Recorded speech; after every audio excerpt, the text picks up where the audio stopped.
It's still morning, right? Good morning, everybody. I'm Tracy from OSU. I'm introducing this session, so if you want to know how contractors use BIM, then you're in the right place. I'm going to present Brittany. How do you say your last name? Giel. Giel. And do you like? William. William Jacobs. Okay. I should have asked ahead of time. I'm sorry. Anyways, I'm going to give it to them because we have a short time and I want to give them as much time as they can get. Thank you for the introduction. So today we're going to talk about how contractors use BIM.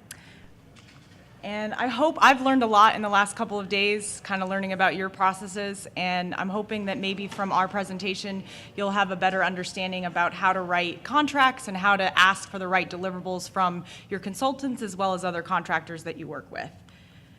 So a little bit about Whiting-Turner. Many of you guys saw our abridged presentation yesterday. We are a large domestic general contractor within the United States. We are headquartered in Baltimore, Maryland. We have more than 31 offices, and we've been in business for 109 years. So if you're interested more in learning about Whiting-Turner or our higher education experience, please feel free to contact us after this presentation.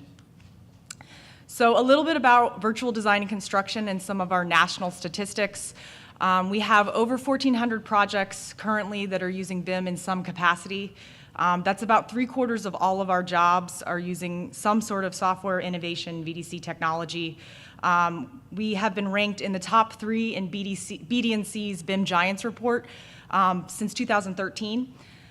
And we have more than 40 professionals all around the country, similar to William and I, that have VDC titles that are specifically kind of pushing innovation and technology within Whiting-Turner. So how does a BIM-assisted project kind of begin?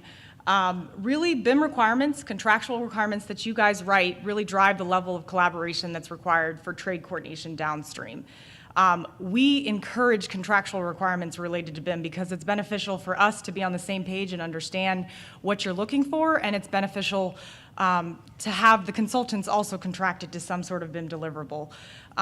We all kind of, I think at this point, know that a BIM execution plan is an important part of the process because we want to document these decisions and make decisions earlier during pre-construction.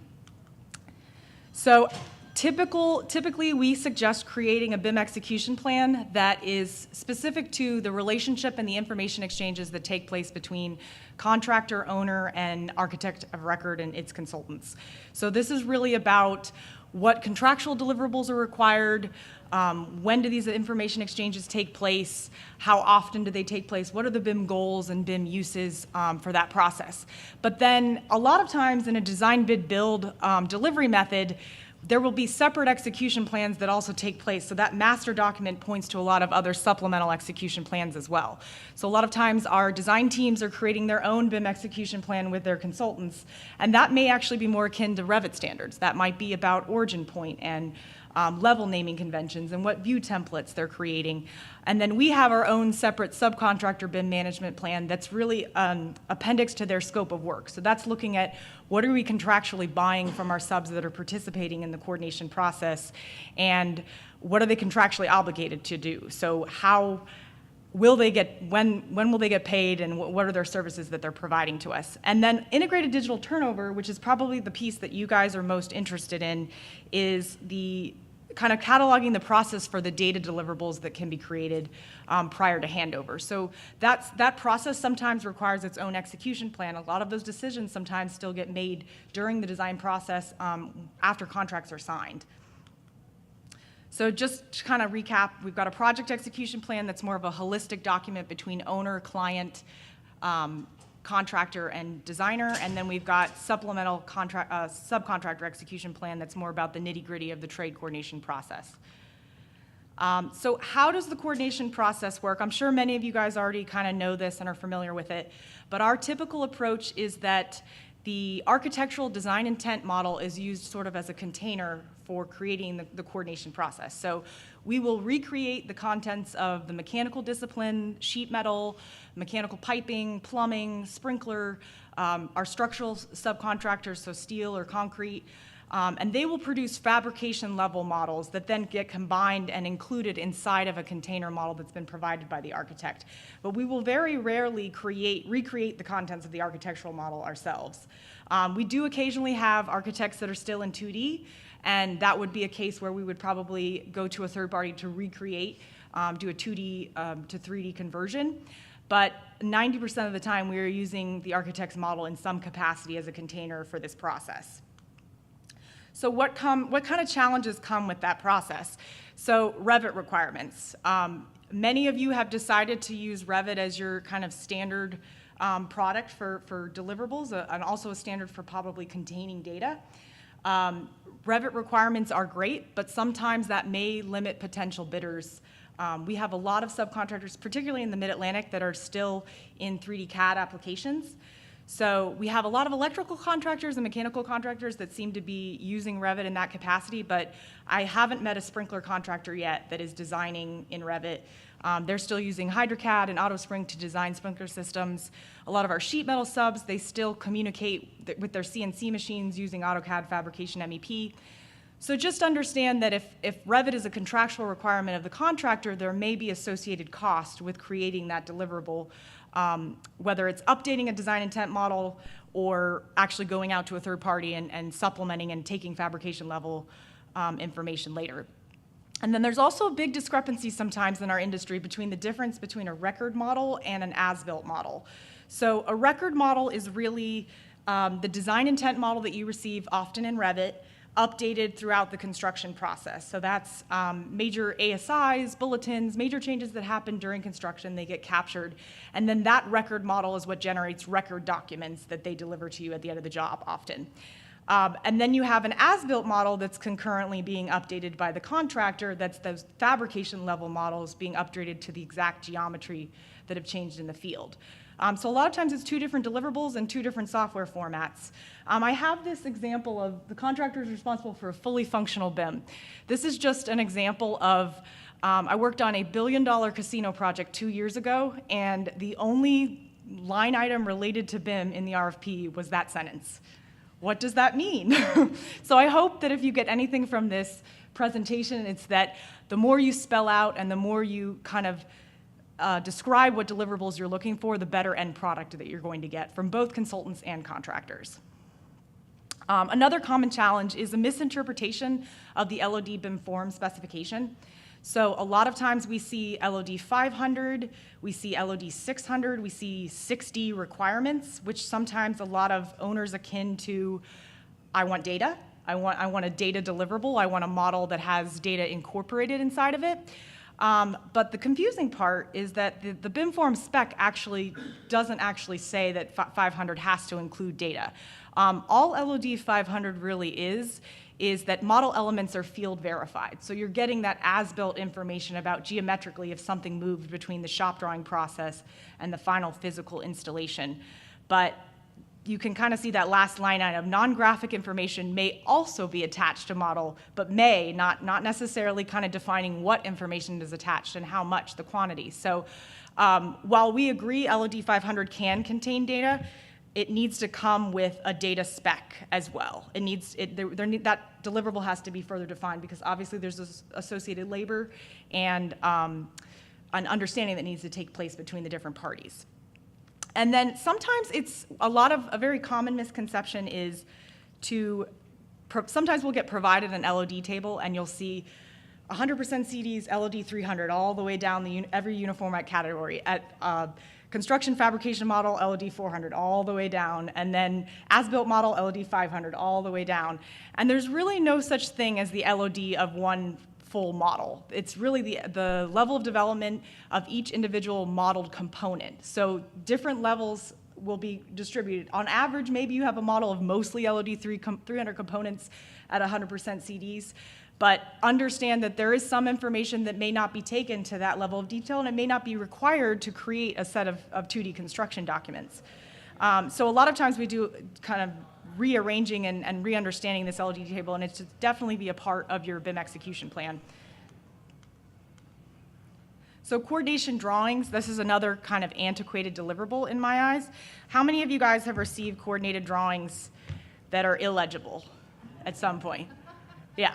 So this process is indicative of the light table method of coordination, which was very helpful, but not necessarily with how complex the facilities that we're building in today's world, it doesn't describe the same information that a 3D model can. So while we still see these as a spec requirement and we often produce it as a contractual deliverable, we would much rather encourage our clients to actually walk through the 3D model together as a team. And a lot of times what we're doing is we're actually taking facility management personnel in a VR headset and walking them through mechanical spaces, tight areas. They want to see where valve locations are. They want to see how much access is actually included. That's a much more collaborative environment that's indicative of this process than providing just a 2D overlay that's illegible and unable to be read. And then what are our expectations of designers from this process? So we are expecting that in this day and age, a design intent model would be shared with the contractor during the coordination process. And a lot of times the misconception is if there's no contractual requirement for a record model, a lot of times we have consultants that stop at 100% CDs. They are not necessarily incorporating RFI responses. They're not necessarily incorporating ASIs and bulletins and other information that changes during construction in the creation of record documents or 2D deliverables. That becomes a real problem for us as the contractor because if we're working from 2D documents that no longer match a 3D container that we're coordinating inside, it can cause major headaches. So then that's also added cost. That's cost that we either have to supplement modeling ourselves and continue to update this contract deliverable, or we have to actually outsource to a third-party contractor to be responsible for updating those changes. So these are just kind of things to think about. Another big one is purging of models. So one thing that I think another common misconception is that the coordinated model is not a contract deliverable at this point. It's not really considered a contract document in most cases. We're still contracted to 2D documents. And Revit is still really a tool to create construction documents. So there are a lot of shortcuts, as we know. There's a lot of 2D details and line work that can be done in Revit without drawing something in 3D. We see a lot of times scheduled information that is kind of removed or created externally outside of Revit, and they're not actually pulling from property, so you're going to probably see a lot of RFIs related to that. And it becomes a real challenge. A lot of times we'll get a model that's completely, you'll see the project browser over here, it's purged of all information. So all of the sheets and the views and any of the I in BIM is completely removed. While we could recreate all of those contents, the time it would take for us to recreate the information in the construction documents to audit and check that it's accurate, we might as well just go ahead and recreate in 3D from a third-party consultant. And then lastly, AE coordination participation. So this is a really important part. We're expecting in this day and age, and a lot of our delivery methods like design build and IPD, that the architect and engineer are actively participating in the coordination process. We would like to be submitting confirming RFIs. We don't want to wait to ask a question, wait 2 weeks to get an answer that really sheds to light that the question was misinterpreted or that we didn't really understand. We can't afford a lot of times with the pace of our construction schedules to come up with a solution in a month's time. So the expectation is that at a minimum, maybe they're calling into the first 30 minutes of our coordination call, or we'll have them participate on an as-needed basis. But a lot of times, we have found that many consultants are sort of kind of not comfortable with that idea of that type of participation. And then the evaluation of design intent models is very important as well. We're really looking at evaluating the quality of them before we actually release them to our subcontractors. So understanding the level of governance of duplicated elements between disciplines, Revit files, determining what's not modeled and what is. We may have to supplement, we may have to build bulkhead walls because that's typically something that isn't modeled in the architectural design intent model. If a schedule is created out of Revit, especially if you want a data deliverable, that makes our job a lot harder just initially creating that asset list. So these are all things that we kind of want to look at. And I was really excited to see the model checking engines that were out there and available. And then lastly, what are our expectations from our subcontractors? So we're expecting that they produce fabrication level models, that they participate in minimum of weekly meetings. We have some jobs that they're co-located and we're working every day side by side. We have jobs where we have daily working sessions, bi-weekly working sessions, whatever the schedule demands, whatever, in order to meet the pace of the construction schedule, the coordination schedule will follow that same kind of rhythm. The expectation is that from the coordination process, they're prefabricating and creating models using digital layout to lay out points in the field, and that they are creating supplemental 2D documents from their models. So coordinated reflected ceiling plans is a big one that's important, I think, to you guys. We will create reflected ceiling plans that show the location of equipment, access locations of where those are shown, access doors, the size of them, light fixtures. While this may not seem that big of a deal, and maybe in higher ed it isn't as, but something like a casino where we have cameras and speakers and wireless access points, all of those things have to be coordinated and reviewed with what's happening above the ceiling. And then slab penetration drawings, shop drawings, all the typical 2D deliverables. And then lastly, as-built models. This is something that we're becoming a little bit more serious about, because I know that you guys holistically and are constantly saying the quality of the as-builts that I'm receiving are not up to par, and we want to give you a much higher quality deliverable, and in order to do that, it really requires that this coordination process continue through construction. So instead of having weekly coordination meetings, then that kind of turns to monthly as-built meetings, and it's literally having subs come and bring their red lines in and us spot checking that things that moved in the field are actually getting updated in 3D, so that we're not waiting until the end of the project to try and scramble to give you a deliverable. And I went over time, so I'm sorry. All right, so taking a break from all the BIM stuff and all that, how many of you guys had March Madness brackets? Nobody? One or two? Couple? Everybody, right? Or at least you were interested? I'm fortunate enough to be working on a project at UMBC, so there was quite the buzz going on when they got a lot farther than everybody anticipated. So I just thought I'd share. We're going to go into details of the project that I'm working on at UMBC, and it's always in the middle. It's nice to take a break from the dense information sharing. So that project itself, it's a $90 million core campus core science building. It's 131,000 square feet, approximately 4 levels. There's a basement with a lot of stuff in it, including a rodent vivarium, about 8,000 square feet of that, 14,000 square feet of research labs, 5,000 square feet of classroom labs. It's a very dense building. It's sort of repetitive on levels 2, 3, and 4. Then there's a penthouse on top, but there's a lot going on in the building, and it's jam-packed full of stuff. One thing that UMBC did, which was great for speeding up and making the process go better, was design assist. So what that means is the subcontractors were involved earlier, mostly related to value engineering and not as much as BIM as we would have liked them to have been, but they were involved, and that kind of helped out with the process and got design going. So from a schedule standpoint, it's halfway done at this point as of today or so. It started in May of 2017. That was the demo start, not the pre-con start or anything like that. We expected to finish coordination sometime in November. So 6 months, a solid 6 months of everybody working together and getting it all done. That should have been enough time. Levels 2, 3, and 4 looked pretty repetitive, and we were pretty good. We didn't finish until May.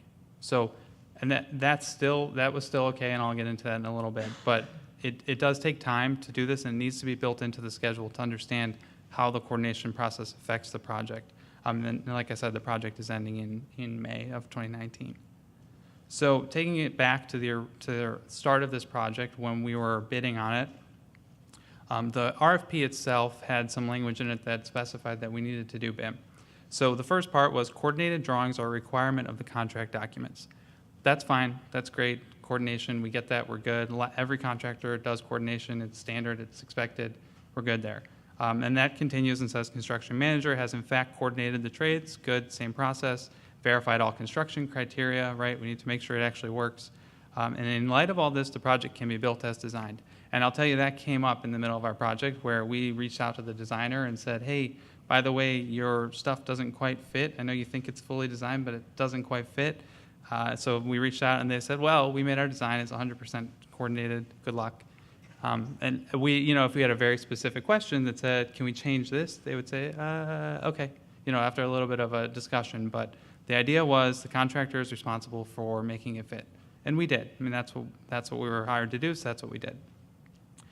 Then the next part of that BIM requirement is that models shall also be used for quantity takeoff and estimating and phasing and scheduling. That's a very short sentence that has a lot of potential impact, a huge potential impact. 10 contractors might look at that and read that 10 different ways because it's one little sentence that just says you're supposed to use quantity takeoff and phasing and scheduling. You're supposed to do 4D and 5D with a model. Do it. Good luck. So, interpret that how you will and work on that. And then the next comment was that input all submittal, operations, and maintenance commissioning information into either the design or construction as-built model. So again, one little sentence, huge impact. That could be as simple as give me a spreadsheet full of my information and give me all of the submittals. It could also be push everything in so I can open my Navisworks model and link everything and see all the submittals immediately. That can be a tremendous effort or not at all. So when it's being bid out, it's hard for contractors to necessarily understand that. So that's just something you either have to have a conversation with all of the bidders on or talk about it. And I'll address the first and last a little bit more in detail here. So we made an execution plan for coordination, and just to reiterate, Whiting Turner is not special in doing coordination. Every contractor does it. Every contractor uses BIM. It's for the benefit of the project. There should be some BIM deliverable on 95% of your projects. There's something going on there. So if you ask most contractors and most VDC people are very happy to share. We're happy that you're interested in working for it. We're not hiding anything. We're usually very excited about it. It gets us out of our computer screens. So for this project, we figured out, do we really need LOD 500? So we went through the requirement that Brittany talked about where you were at 500 for everything at the end, kind of crossed it out and said, I don't really need, for casework, I don't really need to know the manufacturer. I don't need to know the exact size. I just need to know that there's a piece of casework in this corner in the room. That might be enough information for you. And then back to this fully designed concept. So we had very few RFIs on this project, to be completely honest. It was pretty well designed. But if you look, I'm going to use the laser pointer. This gray model is the fully coordinated design model, and you'll notice what it's missing, particularly in the duct, is all of these orange boxes. So each one of those orange boxes is a large air damper. So it was designed, there was an air damper in the model, and it was in line in the duct, and it created no space. From a design perspective, that worked. There was an air damper. From a practical perspective, that air damper is much bigger, and you can't buy a smaller one. So any gravity line that has to go through that room or anything else that's above or below is not getting through. You have to rework the whole system and kind of figure it out. So that's what we did, and that's why coordination took a lot longer than we were expecting. Oops. From a schedule perspective, it's a race against the clock, right? Coordination, and I'm going to get to this in a minute, but coordination is really, really only useful if you're doing it before everything is installed. It's great to have the model at the end of the day that's accurate and perfect and all good, but it's not helpful from a construction perspective unless we're doing it beforehand. So we were fortunate we had demo to delay the actual construction process a little bit. We started in May at the same time construction started. By August, there was a hole in the ground and we were already on level 1. We got out of the basement, we were solidly on level 1. We were doing a pretty good job. That was already slower than we were expecting, but we were ahead. By November, when we thought we were supposed to be done, we were still ahead, but concrete had started to have been poured. We were out of a foundation phase. Foundations and excavation take a while. Concrete doesn't. Concrete every couple weeks starts to catch up to you pretty quickly. And if we don't get our coordinated model done for each level before concrete comes in, then somebody might have to go back and core drill, and that takes time, it's expensive. So it's all about that playing the time game and trying to stay ahead.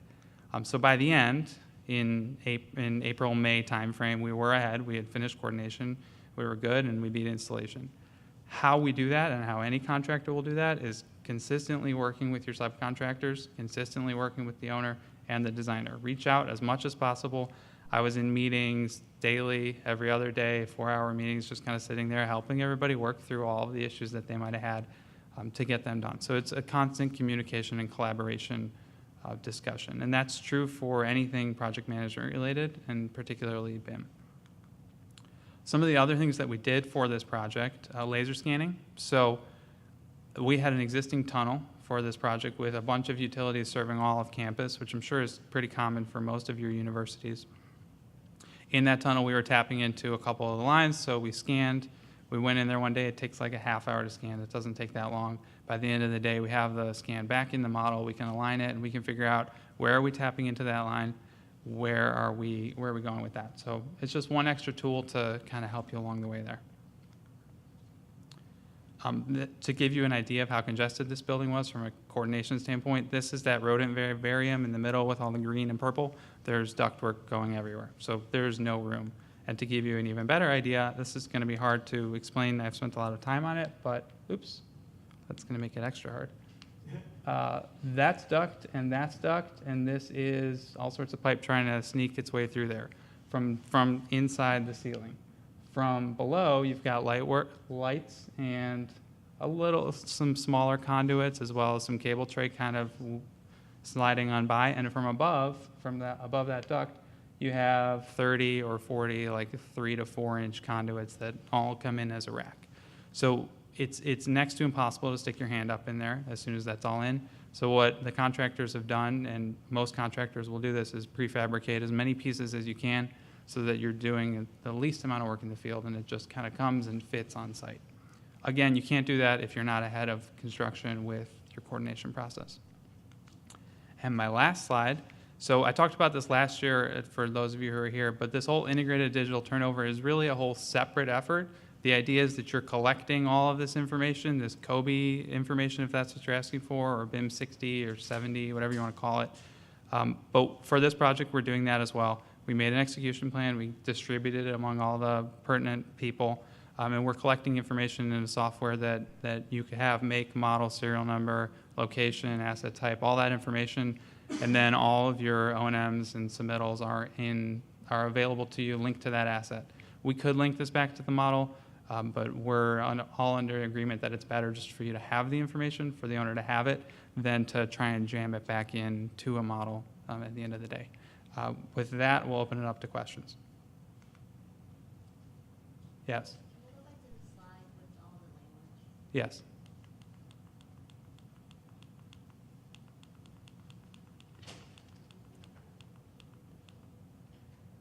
So there's a lot there. Like Yes. you said, in a few short words. And so one of my challenges is that, you know, as the architect at the school, I'm not the one that's dealing with contracts. I'm not the one writing the RFPs or putting the language in the contracts. So what would be helpful from your perspective? What kind of clarification that might be an appendix to the contract that would help you kind of clarify some of this stuff? And what are some of the language in there that kind of raises a flag from your perspective that might drive up the cost or that might add a lot of time or effort on your part? Yeah, so just to repeat the question, to summarize it, what in here, how can you guys do a better job of communicating RFP requirements or any sort of scope requirements, and what raises a red flag from a contractor perspective? And I will address it and let Brittany chime in also. The best way to add to it is probably to have an execution plan to back it up that you share as part of an appendix to say this is what we've done on past projects. They obviously change a little bit from project to project depending on the requirements, but that's usually the best way to back it up. And then the things that raise a big red flag are when you're jamming everything back into a model, when it's unclear what model that is, like data at the end, and then short sentences about big picture things. So like that middle one right there raises a lot of red flags. Yeah, I would say too, for the 40, 40 can be used from a logistical tool just at the pursuit phase of just generally understanding general phasing of structure going up and when is skin happening. But 40 can also be used to a much higher LOD. It could literally be a full-time or multiple full-time staff members for the duration of the project. So the amount of labor required really depends on how, like, do you want every monthly or bi-monthly schedule update to also include a 4D animation to visually understand that process?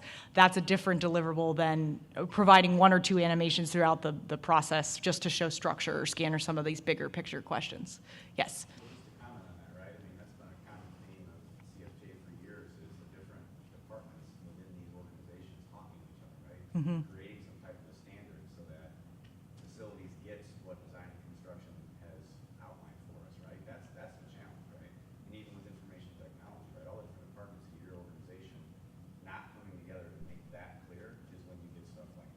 Yeah. So fostering that conversation internally will start to change this for the design and construction community, what we need. See, I think the visual representation is what BIM is about, right? So there's so much graphic oriented. When it goes into words, those two don't necessarily sometimes get connected. So if we are communicating, we can talk about assets. This asset, this is my expectation. This asset is my expectation. If we can communicate the asset, because at the end, assets and the data content is coming together to give you the model. So if you change your communication, what we have seen is the communication comes in a format where this is an asset, this is what what we're looking for, and that becomes your contract. It's much more easier to comprehend and execute on that level. Yeah, and that's where sort of the data requirement, a whole separate appendix of data specification comes into play. I think we're out of time, but if you guys want to come up after, we'd be happy to answer questions. So thank you guys so much. Thank you.